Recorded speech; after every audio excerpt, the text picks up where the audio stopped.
family members rally around a young couple injured in a wrong-way car crash. He had a laceration on his liver, his lung had collapsed, he had a compound fracture. Months, maybe years of recovery ahead after a catastrophic head-on collision. Plus, a trade deal deadline is hours away. We don't want to have to increase prices. We don't want to have to pay more for materials. Whether they're brewing suds or producing steel, business owners are already feeling the pinch. Well, customers aren't ordering because of the tariffs. And digging in at one of Calgary's prettiest gardens. The design, the layout of the gardens is very close to what the Lougheeds would have had. The team maintaining the beauty and the botanical history at Lougheed House. CTV Calgary, local breaking news with Tara Nelson. Hello and thank you for joining us. We begin with breaking news tonight. The White House says U.S. President Donald Trump has signed an executive order this afternoon that will increase tariffs on Canadian goods to 35% from the current 25%. It doesn't impact goods that fall under CUSMA, the Canada-U.S.-Mexico agreement, and the new rate goes into effect tomorrow, which is also the deadline for a new deal.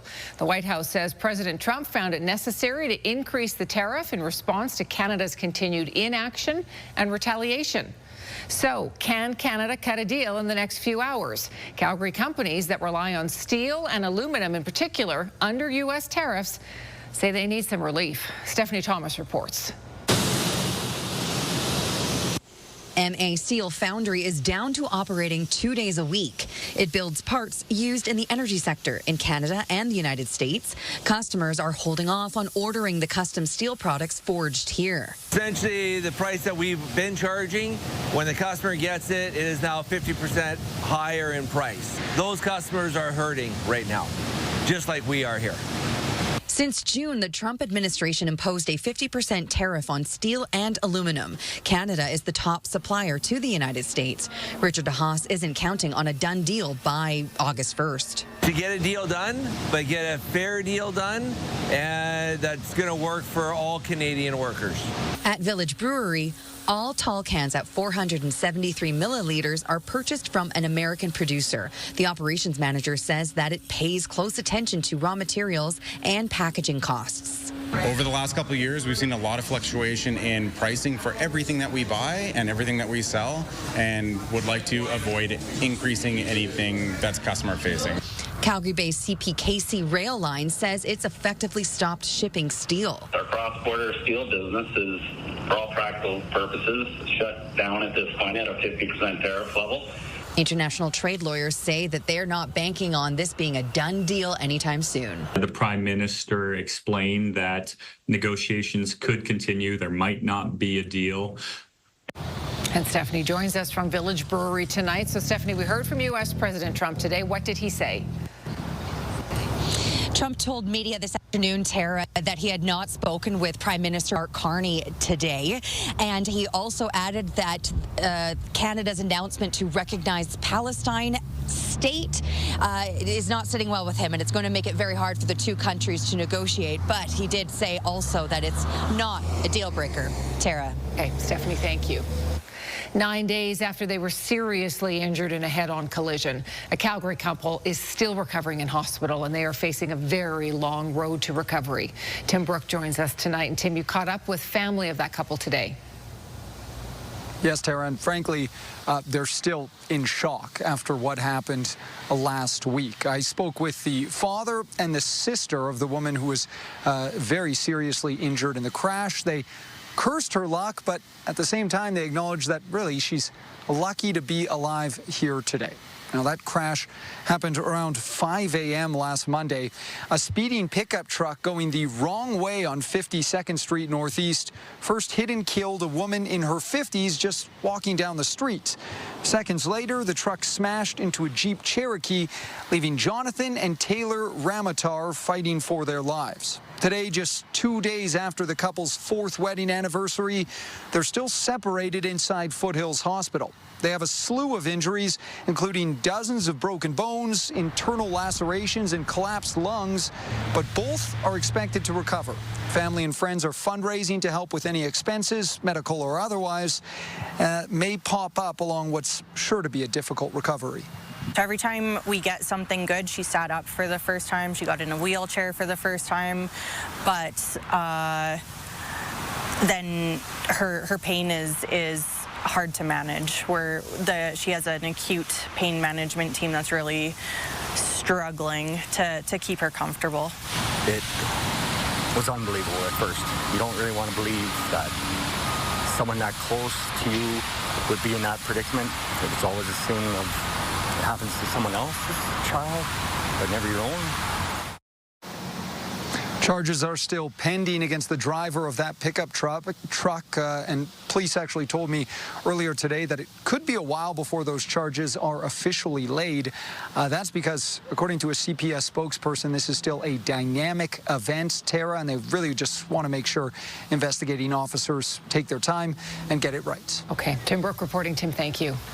A Mountie is recovering from minor injuries after being dragged while trying to stop a stolen vehicle. Alicia Fieldberg joins us from the newsroom tonight with details of that incident. Tara, it happened Tuesday when the officer spotted a stolen truck near Gibbons, which is about an hour north of Edmonton. Now, there were 4 people inside. Body camera footage shows the moment the officer told them they were under arrest. The license plate that got stolen, truck out of Woodland County. Those of you guys will be detained for possession of stolen property, getting licenses and IDs. Now, this is when the driver puts the truck in reverse and the officer jumps inside the cab to avoid being struck by the open door. Now, he manages to take the truck out of gear and remove the keys as the truck coasts backward into a tree. Now, the driver then grabs something from between the front seats and gets out of the truck. He has a gun! Oh, what was that? Show me your hands. We take lots of steps to mitigate the risk, but ultimately you can't necessarily anticipate every single risk. So there's always still lots of times when officers are approaching unknown situations by themselves. Now, the officer later determined it was a sawed-off shotgun that was thrown into the bed of the truck. A search turned up a small amount of meth and fentanyl, as well as a fake bill of sale for the truck and ammo for the shotgun. All 4 of those people who were in the truck are in custody. RCMP began the national rollout of its body-worn cameras in November, Tara. Wow, incredible footage. Alicia, thank you. Border officers made a huge drug bust at the Coots Crossing this week. They seized a duffel bag with 67 kilograms of cocaine inside. On Monday, officers were conducting a secondary inspection of a commercial truck that was coming into Canada from the U.S. A 49-year-old Edmonton man is charged with a number of offenses, including smuggling. The CBSA says the seizure demonstrates the effectiveness of its detection capabilities. Lethbridge police took an armed man into custody after he barricaded himself inside a building under construction today. Workers say the man walked into the building carrying a knife and climbed a ladder into the rafters. Police used tear gas to get him out. There is no word on charges. Community members paid tribute last night to 2 men mowed down by a truck and killed on Siksika First Nation. They held candles and told stories while remembering 27-year-old Trayton Runningbird and 45-year-old Clifton Saddleback. The 2 men were killed Saturday evening as they were walking along a road. Another woman was seriously hurt and she remains in hospital. RCMP say a driver hit a group of people intentionally. Trayton's aunt says he was more like a son because he was always with her 2 boys. He's being remembered as hardworking, enjoyed music and leather work, and leaves behind his partner and 3 young kids. His aunt says she didn't know what had happened when she saw emergency crews. And I'm standing on the back deck watching and praying, like, I hope it's not bad. I pray for the families that what's going on. And it was our family. And now I have to look out my window and see this and know where Trayton was, you know.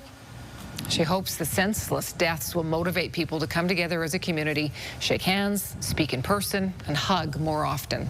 27-year-old Adolphus Weaselchild is charged with 2 counts of first-degree murder and 1 count of attempted murder. He's due in court next week.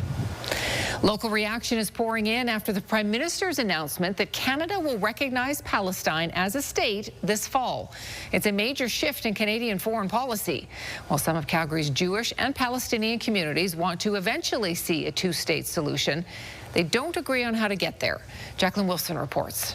Canada intends to recognize the state of Palestine at the 80th session of the United Nations General Assembly in September. It's welcome news for Calgary Imam Fayez Tilley. We truly appreciate the Canadian government's announcement with respect to recognizing Palestine as a state. However, we shouldn't confuse the fact that Palestinians have the right to exist, to protect themselves. This is about survival and self-determination. Prime Minister Carney said Wednesday he's spoken to the president of the Palestinian Authority and says they are committed to reforms, including holding general elections next year. Hamas, which Canada considers a terrorist organization, is to play no part. But some of Carney's conditions worry Riyad Abul Salim. When we looked at the details, it was conditioned to we will recognize if Israel doesn't agree to a ceasefire, and that's a concern for us. You know, the suffering of the people of Gaza should not be put as a condition for the Israeli government as almost a punishment to recognize Palestine as a state. There's also concern in some corners of the Jewish community about the involvement of the Palestinian Authority. We do strongly oppose the decision to move forward with the PA being an express part of this recognition. The reason being is that the PA, the Palestinian Authority under Mahmoud Abbas, has shown a history of repeatedly undermining peace, suppressing its own people, and has broken every meaningful promise of reform. The federal Conservatives have long supported a two-state solution, but say recognizing statehood now legitimizes terrorism after the October 7th attacks. The NDP call it a welcome step forward, with the former leader weighing in. This is an open debate here in Canada. People come down on different sides of this. It's a fraught issue, but it comes at a time, as Carney said correctly, when an entire civilian population is being starved. Jacqueline Wilson, CTV News, Calgary. Canada is the latest Western ally to announce intentions to recognize Palestinian statehood. Earlier this week, France and the United Kingdom made similar commitments. You're watching CTV News, Calgary. Well, Danielle's outside, and it's a gorgeous evening. Yeah, gorgeous. And we can keep those patio cushions out for one more day, Tara, because tomorrow will be quite nice as well. In fact, even a little warmer than what we have today. It's a little breezy at times, but of course, this is helping it feel not quite as hot outside. We have a lot of sunshine. It's 25 degrees at the airport, gusts around 40 kilometers per hour at times, which is what we can expect tomorrow as well. The difference tomorrow is we're looking at a high of 28 compared to our 25. A whole lot of sunshine. Now, late in the day, so by about 7 p.m., we get into the small chance of some shower or thunderstorm activity in Calgary. Where we have the best chance of that is on the weekend. I'll show you that coming up, Tara. Thank you, Danielle. It is a perfect evening for the start of Taste of Calgary. Foodies satisfying their taste buds at Lot 6, which is at 8th Street Southwest. Dozens of local restaurants, breweries, and food trucks are set up there. Admission is free. You buy tickets to sample the delicious menu items. This is food through culture, culture through food. And so they come here to try different things, come with their families and friends and explore different cultures through food, try different drinks and beers, and listen to entertainment and really just enjoy a day out. Oh, I really like the diversity. You know, there's a lot of foods from pretty much every part of the world. So yeah, we're just waiting to be a little bit, have a little bit of time to go and taste ourselves as well, something that the festival has to offer. Taste of Calgary runs through the long weekend. Just ahead on CTV News, a wildfire surge in BC. From Lytton to the Okanagan, high temperatures and dry conditions lead to a spike in wildfire activity, triggering highway closures and evacuations. And tensions build in a BC village as the court decision on an ostrich cull nears. If you have a news tip, you can text us anytime at 10400. 25 passengers on board a Delta Airlines flight had to be taken to hospital last night after their plane hit massive turbulence. The flight from Salt Lake City to Amsterdam was forced to make an emergency landing at the Minneapolis-St. Paul Airport, where it was quickly met by emergency responders. One passenger said anyone on board who wasn't wearing a seatbelt was tossed around the cabin when the plane hit turbulence.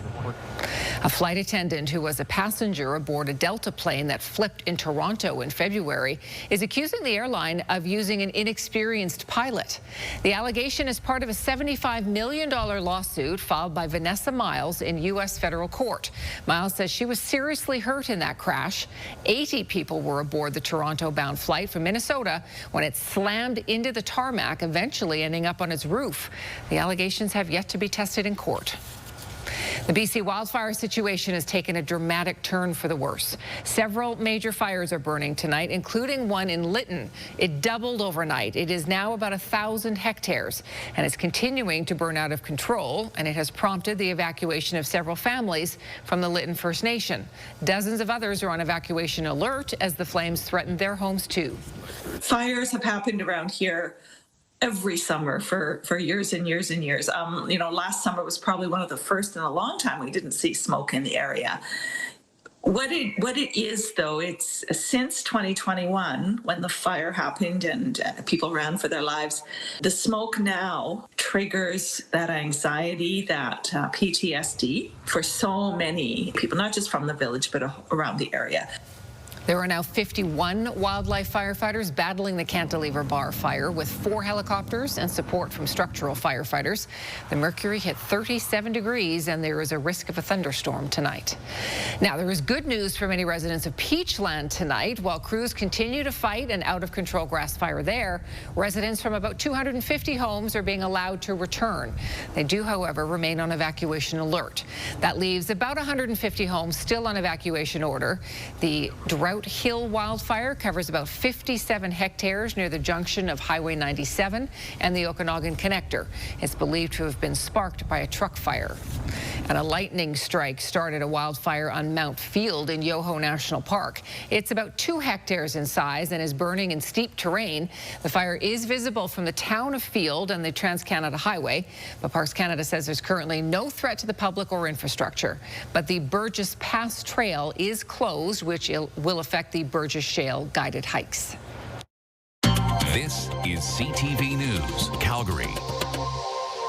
Let's bring Danielle back in now as we look ahead to our 5-day forecast. We've got at least another day of heat. We do, yeah. So make the best of it. Enjoy all the heat and the sunshine every minute you can, because there will be much less of it once again as we track into the weekend. So 25 degrees is the current temperature in Calgary. It feels a little hotter, and I wonder if that's because we haven't had a whole lot of sunshine and heat in the past month. But yes, 25 was our high. Also our current temperature. We're going to be a little warmer than that tomorrow, so we'll tack on another 2 to 3 degrees. So be prepared for that. 28 degrees is the temperature through Drumheller, Brooks, and Medicine Hat right now, and Milk River too. All right, we have a little bit of a breeze, about 40 kilometers per hour, so that helps it feel less hot. Speaking of hot, still the heat warning in place from Vulcan down through Champion, Lowman over to Brooks, Hannah over to Empress and up. Once again, what we're looking at is another day of heat, just like what we had today. And you need 2 consecutive days for this area. You need 2 consecutive days of daytime highs at least 29 and overnight lows at least 14 to meet the heat criteria. And that's for any area in the province that's north of Lethbridge or Medicine Hat. So this is where we have that. It's a 1 more day of heat for tomorrow, and then the heat will break for the weekend. So here's what's happening ahead of the system that will be redeveloping on our side of the Rockies here. We already have this instability now to the north. This is going to track down. So Pincher Creek, Christmas Pass, small chance of seeing a shower tonight or even an isolated non-severe thunderstorm. But let's track through and see what's happening, because this is the system that's going to be pushing in for the weekend and redeveloping on our side of the Rockies. And we're also looking at this ridge of high pressure, this pattern that we're in that's giving us the heat and the sunshine. That's going to move out. So this sets us up for cooler temperatures for the weekend, also for rainfall maybe heavy at times as well. Playing this through hour by hour, you can see sunshine for the morning hours, and then later in the day we may see some cloud cover. By about 4 or 5 in the afternoon, there is a very small chance any of this activity will creep into Calgary. Most likely, though, it will stay to the west of QE2 and Highway 2 because we still basically have this ridge of high pressure dominating here. But by the weekend, this is when we're looking at on and off showers. So this is a look at Saturday morning, and then throughout the day on Saturday, and then Sunday as well. So what can we expect? Well, here's your Action Furnace 5-day forecast. 28 degrees is high for tomorrow. The winds may pick up in the afternoon, and we may start to cloud over later in the day. Friday night, we could see some showers or thunderstorm activity, but our best chance of any of that is Saturday and Sunday. Saturday, looking at picking up 3 to 5 millimeters. Sunday, 10 millimeters. And by Sunday, just a high of 21, Tara. Thank you, Danielle. As Universal Ostrich Farm's efforts to stave off a death sentence for hundreds of its big birds gains high-powered support, the farm's neighbors are breaking their silence in hopes of stopping the momentum. CTV's Judy Trin is in Edgewood, BC, where the fight to save the ostriches is dividing that community. Can you show me how many of you are worried about your health and safety? All 26 people in the room raised their hands. These Edgewood residents, beef producers, retired plumbers and paramedics, bus drivers and barbers are no longer staying quiet. They're angry. Universal Ostrich Farm is defying a cull order by the Canadian Food Inspection Agency, and they fear the fallout. I mean, it makes me feel like I'm living next to Chernobyl. 69 birds died during an avian flu outbreak last winter. UOF believes the surviving ostriches are healthy.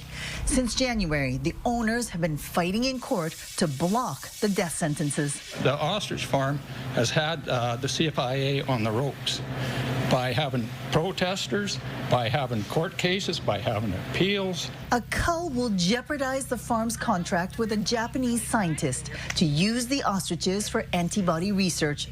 But challenging the rules has collateral effects. Some countries are refusing to buy poultry from BC, while other farmers worry their animals will be infected. Well, we worry about being our prices being knocked down because of the potential of avian flu in cattle.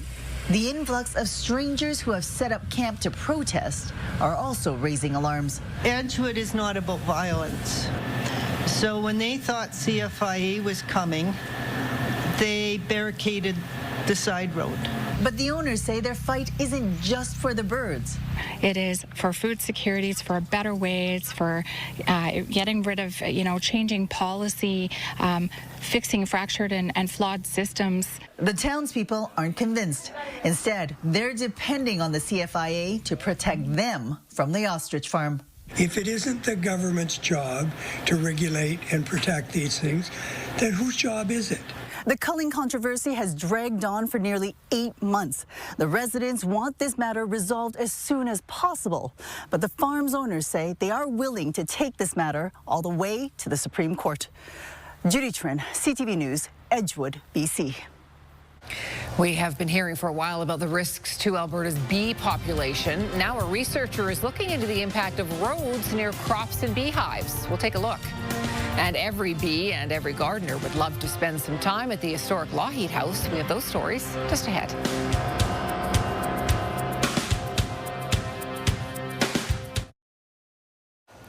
An Edmonton University student is spending her summer trying to get a better understanding of how highway corridors next to cropland impact Alberta's bee population. As CTV's Amanda Anderson reports, her goal is to see what, if anything, should be done to better manage these roadside areas to help bees.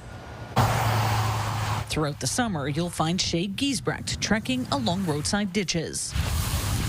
The University of Alberta master's student has 22 traps set up along highways near Edmonton. They had to be highways that were single lane, ranging between 4,000 and 7,000 vehicles per day, as well as next to cropland, both across the highway as well as adjacent to the highway. She's trying to find out the ecological role environments like these have on Alberta bees. How flowers and shelter belts, which are strips of trees next to cropland, possibly impact either negatively or positively native bees. Each site has 2 tent-like traps to capture insects from all directions. So we can see if they're coming across the highway, going to the highway, or traveling along the highway. They'll fly in this way, get caught in here, and for a lot of insects, their instinct is to fly up when they're trapped.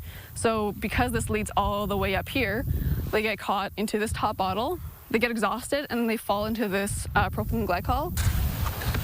These other traps will also help measure bee numbers and species. She also keeps a close eye on what's growing along these ditches. We will do a floral survey, so we count how many flowers and see what species are here. And then within those flowers, we'll actually use nets to catch insects that we see landing on them. Giesbrecht says her work will not hurt the bee population. Instead, her findings could provide vital information to help benefit them. For growers or landowners, we can either tell them to continue supporting or plant shelter belts, or maybe discourage them from planting further shelter belts if they end up being negative. Native bees are incredibly important for growers. They actually contribute $2.8 billion to Canadian farmers annually. So we need to find ways to better support them. Her research may also give roadside management better insight into when is the best time for mowing. Giesbrecht will continue to collect data until the end of August. Amanda Anderson, CTV News, near Pigeon Lake. The town of Canmore is once again offering to reimburse residents who remove fruit trees from their property, but now the cost of a replacement tree will be covered. Bear encounters are a problem in the Bow Valley when the animals come to feed on the fruit trees. Canmore has been encouraging residents to remove those trees from their property. Today, a new initiative was announced thanks to support from the G7 Legacy Project that will pay for replacement trees. Life is all about balance, sometimes quite literally. We'll meet a pooch with a very good head on his shoulders.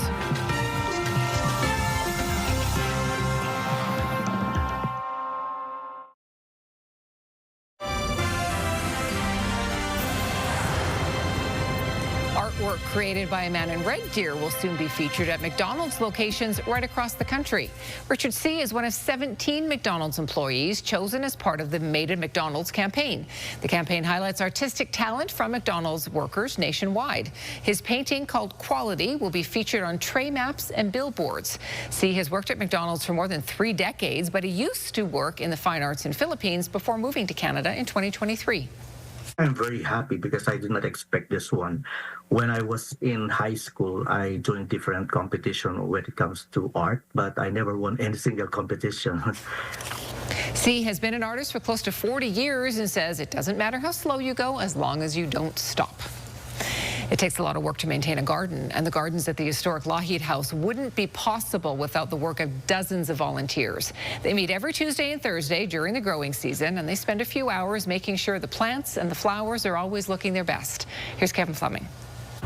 It's a massive garden tucked into a spot near downtown Calgary, sheltered by buildings and mature trees. Jackie Marston has a small garden at home on her balcony, but likes working in a bigger space. Why? It's getting out in the fresh air. It's lovely. Even like in the springtime, the summer and the autumn, you get all the different colors, and it's such a beautiful garden. And I live very close, so that helps too.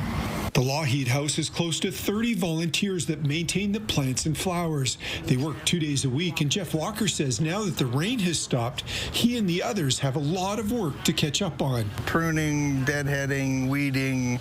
I'm a bit of a handy guy, so we put up those trellises and put up the signs here, put some of the furniture together. Jane Rexon oversees all the volunteers and has been responsible for designing the gardens for the last 6 seasons. She says none of the plants are originals. But the hollyhocks, which you can see behind me here, those are biennials. They self-seed and pop up in all kinds of different corners of the gardens, and we can be pretty confident that those have been on site ever since the Lougheeds were here in the 1890s and early 1900s. Rexon says this used to be a private private family garden in the late 1800s, but is now a public green space that visitors enjoy. We know that the work is appreciated and really valued, especially for the folks that live, kind of right within the area and treat this as their backyard. Mariana Arrojo de Castro and her dog Sky are regulars in the park who can't get enough of the flowers. I love to come here with my dog, and I just let her sit here on the grass and I admire the flowers. Many of the volunteers say they're proud of the work they do to make their community a better place. Kevin Fleming, CTV News, Calgary. It is a gorgeous oasis in the middle of the city. So pretty. Pretty cool. All right, if you've ever watched your dog eat, you know that they can chow down pretty fast, but maybe you've never seen it from this angle.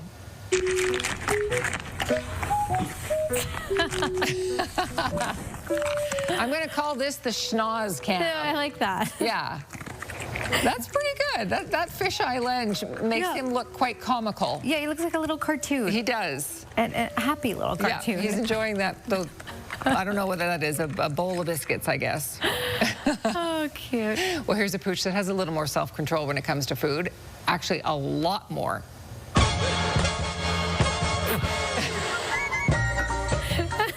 Oh, that's impressive. I mean, what do we got here? We got some cookies. We got a banana. Look at his face. I know. We got a yellow submarine. Oh, that's adorable. Tea bags. He's pretty good. His name's Harslow.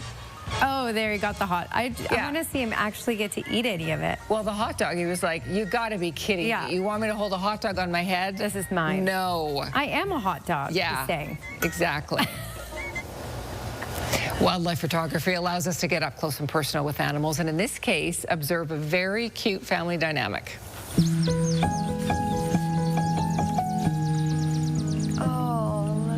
This is so sweet. These cute, candid close-ups of a mama squirrel and her kits are thanks to wildlife photographer Julian Rad. He's captured them eating and kissing and playing. Oh my gosh, that's adorable. It's adorable. It's the sweetest thing. Who knew?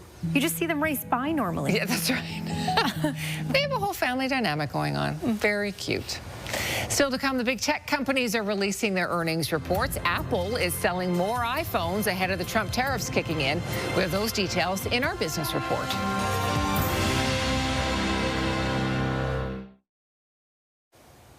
Okay, Skywatch weather camera showing you what you know. Lots of sunshine, a good amount of heat. We have one more day like this, and then by Friday night, things switch up, and it's cooler and wet again for the weekend. In fact, we could pick up 15 millimeters of rain this weekend in total, if you count Friday night through Sunday. 25 degrees is our current temperature, also our daytime high for today. And mid-20s really through much of the west. And then out east, they've cooled down a bit because they had excessive heat off in Toronto, Ottawa, Montreal, where they had humidity values in the 40s. So they're taming down. We still have a heat warning in place for some areas around Vulcan, Champion, Strathmore. That's for one more day of heat tomorrow. And then things will quiet down and cool down for the weekend. Here's that instability that will track down. Small chance of seeing any sort of activity late tonight. Pincher Creek Process Pass. Then it'll die out overnight. All right, for the next 24 hours, this is your Action Furnace 24-hour forecast. Fix right or it's free. All right, 28 degrees is our high for tomorrow. That's a few degrees warmer than what we had today. Lots of sunshine. You may notice the clouds increasing later in the day.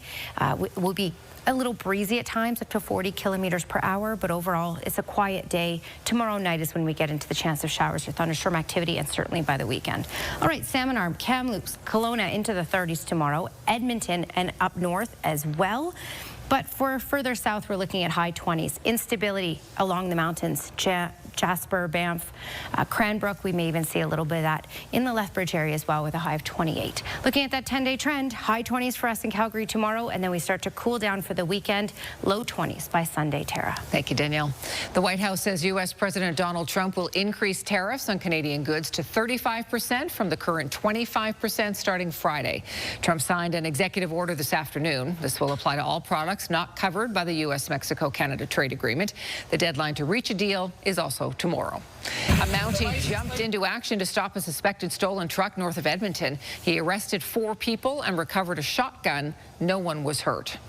And a Calgary couple is still recovering in hospital more than a week after they were seriously injured in a head-on collision. They were hurt when a speeding pickup going the wrong way on 52nd Street left a path of destruction. Patients paying membership fees at medical clinics get more thorough care. That's according to an audit done by the provincial government. The province launched the audit in 2023 following complaints about fees at some medical clinics. The audit reviewed 13 clinics. It found no significant cases of patients paying out of pocket for things that should be covered. However, patients paying annual fees got longer and more comprehensive appointments than non-members. Membership clinics averaged 232 new patients per physician, compared to an average of 965 in public clinics. The report recommends the province better regulate membership at medical clinics and address gray areas where patients get insured and uninsured services during the same appointment. A BC woman has regained her sense of sight after going blind more than a decade ago. She's able to see her loved ones' faces thanks to a rare procedure called tooth-in-eye surgery. Anna McMillan has more on the surgery and the way it's changing lives. It's a miracle. The miracle of sight after 11 years without it. When I compare it to, being blind, it's pretty fantastic. Good for you, Gail. No, good for you. Thank you. Gail Lane is thanking the doctor who performed the surgery that restored her vision. It wasn't take off the bandages and, oh my God, I can see. It was gradual. The 75-year-old Victoria woman says it started with light and movement, and now she can see her loved ones' faces, including her partner Phil, who was blind, and his guide dog. They were kind of frozen in time for the last decade for me, so they were more afraid of me seeing them than I am of seeing myself. An autoimmune disorder stole Lane's sight in 2014. We last spoke to her in March after she'd undergone the first of 2 surgeries to get it back. It's very science fiction-y in my mind. The procedure is called tooth-in-eye surgery. Doctors in Vancouver removed one of Lane's teeth, fixed it with a lens, and sewed it inside her cheek, where it grew connective tissue for 3 months. During stage 2 in May, the tooth was attached to the front of her eye to replace her damaged cornea. It's one of the best feelings in medicine that you can have as a surgeon. Lane is the first of 3 people to have the surgery in Canada. To see them go from total dependence back into independence it's highly emotional for all of the staff who are looking after them, and it's thrilling for us. Dr. Greg Maloney says the operations are part of a pilot project. We're still working to establish the program as a funded ongoing service in Canada. If that happens, he says the surgical team will be able to help more people like Gail. What a feeling to be able to get any amount of sight back. The more the better, of course, but after having been blind, to be able to see anything is a wonderful thing. Anna McMillan, CTV News, Victoria. Incredible. Wrestler Hulk Hogan's cause of death has been revealed. He died from a heart attack. The medical examiner's office also confirmed that Hogan, whose given name was Terry Jean Belia, had a history of an irregular heartbeat and blood cancer. Those conditions are cited as contributing factors to his death. His manner of death was ruled natural. First responders rushed him from his Florida home to hospital last week. He was 71. The rumor mill is buzzing again after a very notable fan was spotted at last night's Katy Perry concert in Montreal. Former Prime Minister Justin Trudeau was spotted in the crowd at the Bell Centre Wednesday night, taking in the pop star's Lifetime's tour stop. It comes just days after the two were seen having dinner at a posh Montreal restaurant. TMZ posting that video of Trudeau and Perry, who recently split from her husband Orlando Bloom, sharing a meal before going for a stroll. That's what sparked the dating rumors. Some of the major tech companies are reporting their latest earnings this week. Here's BNN Bloomberg's Marilla Fernandez. Apple reported earnings today after the North American stock markets closed. Apple reported very strong iPhone sales, bringing in $44.5 billion in its latest quarter. The stock was up in after-hours trading, but shares still haven't recovered from the April low.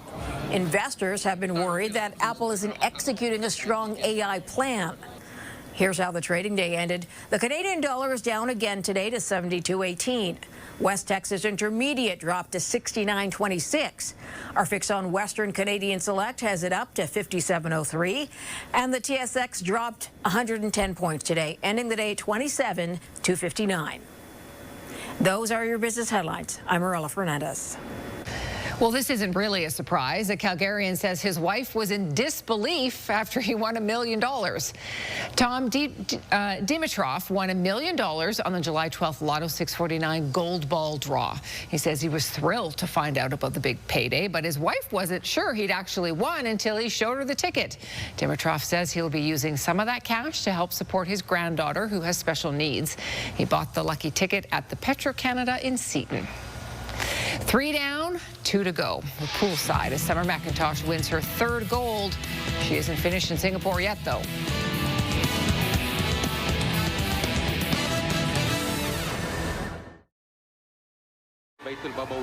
This was a little taste of home for Pope Leo. The pontiff was greeting the public at St. Peter's Square Wednesday when someone in the crowd handed him a box of Chicago deep dish. The kind gesture got a thumbs up from the Pope. Pope Leo is from Chicago, and of course, deep dish pizza is one of the Windy City's most famous dishes. A Canadian successfully knocked back a few cold ones on his way to setting a new world record. Runner set, jog! Ontario's Corey Belmore won his 5th straight Beer Mile World Classic, breaking his own world record. Belmore drank 4 beers and ran 4 laps in a time of 4 minutes and 27 seconds. Summer Macintosh has won a 3rd gold medal at the World Aquatics Championship in Singapore. And the Toronto native was just a fraction of a second away from setting a new world record herself. CTV's John Vinavelli-Rao reports. Summer Macintosh looking for gold medal number 3.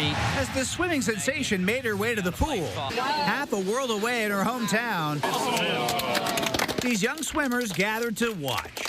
She's in there, she's ready to race, so hoping for the best. I think she'll do well. And sure enough, Macintosh didn't disappoint. Look at Macintosh go. Winning the 200-meter butterfly and missing the world record by just 0.2 of a second. Visibly frustrated by that. I didn't reach my goal tonight, but happy with the gold, happy with the win, and just gonna keep pushing forward. Macintosh is looking strong. Already, she's won 3 golds in individual events and has her sights on scooping up 5 at a single World Swimming Championship, a feat that's only ever been pulled off by megastar Michael Phelps. Crazy. She's like a literal machine. Pretty cool. Here she comes. Just last month at the Canadian Swimming Trials in BC, Macintosh set 3 world records. And she's also a 3-time Olympic champion and inspiring the next generation of swimmers. Her accomplishments are Canadians' accomplishments. Like, it means everything to her and everything to us. She's truly one of a kind, just to see how she just seems to glide on top of the water. Isn't she amazing? If all goes well, she'll try for that next gold on Saturday, competing in the 800-meter freestyle, a highly anticipated event because she'll go up against Katie Ledecky, the current world record holder. This is going to be like the Super Bowl, the Stanley Cup of swimming this summer. This event is going to be epic. It's the one that a lot of people are really looking forward to watching. And if she wins on Saturday, she'll go for that 5th goal on Sunday, competing in the 400-meter individual medley. John Vinavelli-Rao, CTV News, Toronto. She's pretty incredible. All right, give us our final peek at the forecast. Okay, well, the sunshine and the heat should hold for one more day. A small chance of seeing around the supper hours a shower or a non-severe thunderstorm, but most likely that will hold out until late Friday night. A little breezy at times tomorrow, high of 28. Good chunk of sunshine for the day. A little more clouds later in the day. And then Saturday and Sunday, rainy at times. We may see some sunny breaks, but overall, we are looking at on and off rain. Cooling temperatures will likely pick up about 15 millimeters of rain for the weekend. All right, weather window brought to you by Lux Windows and Doors, crafting quality windows and doors for your style, budget, and Alberta's climate. And Don Erickson sent this one in. This is from yesterday, taken from Northwest Calgary. And I have to say, keep your eyes on the sky tomorrow. You'll see some interesting clouds as well throughout the day if you look west. That's a cool shot, though. Thanks for your company tonight. Have a great evening. We'll see you again tomorrow.